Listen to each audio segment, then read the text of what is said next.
All right, nice work on making it to day 8 of this program. And what we wanted to focus on today or look at was the most active developing squares for each knight from their starting position and their influence on the center from those squares. So let's start with this knight here, white's queenside knight, and let's look at its most active developing square, and that square is C3. So let's put the knight on that square, and let's just make a mental note of the fact that it is on this X-wing center. And now let's look at what central squares this knight developed to its most active square from its initial position influences. And it influences two different central squares. It influences both D5 and E4. And let's just note that those squares are light squares. They're the opposite color that the knight is on right now, because it always changes colors when it makes one move. And so it goes from the corner of this X-wing corner to controlling two key central squares, which are of the opposite color that it's on. And let's just move around the board and look at this for each knight. So let's move this knight to the king side on its original position on G1, which is a dark square.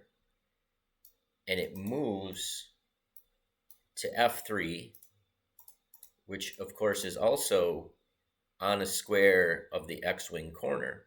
So it goes from a dark square to a light square.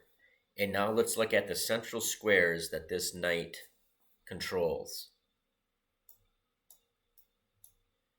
It controls both D4 and E5, both dark squares within the center, from its light square on the right-hand X-wing corner.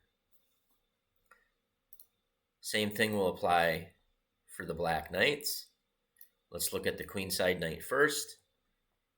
Its most active developing square from its initial position is C6. And from this square, which is a light square on the X-wing corner, it influences or attacks both D4 and E5, which of course you will notice are both dark squares. And then we'll just simply look quick at black's king's knight, and its most active development square from its initial position is F6, which of course is on this X-wing corner, the dark squared X-wing corner, and it influences the two key central squares D5 and E4. And so what we want to do for today is we just wanted to just, make a note of those facts. And then let's just look at these central squares and really try to burn those central squares in our mind. And we can use as a key to remember what colors they are. There's a couple different things we can do. But one thing to note is that both of those squares are on these long diagonals. So D4 and E5 are on the long dark square diagonal, and D5 and E4 are on the long light square diagonal.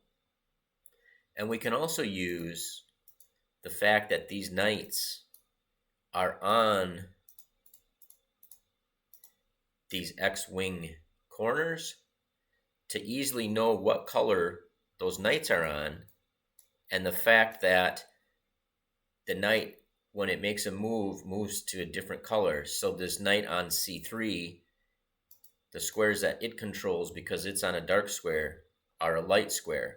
So what I would suggest for today is just go through the exercise without looking at the chessboard.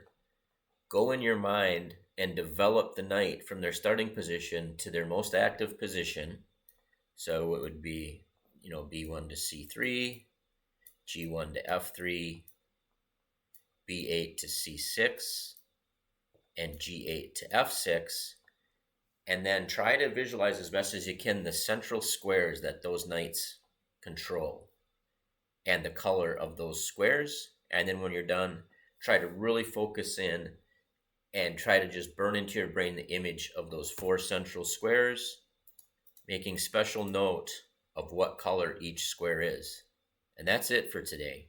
So we will see you at the next day. All right, thanks.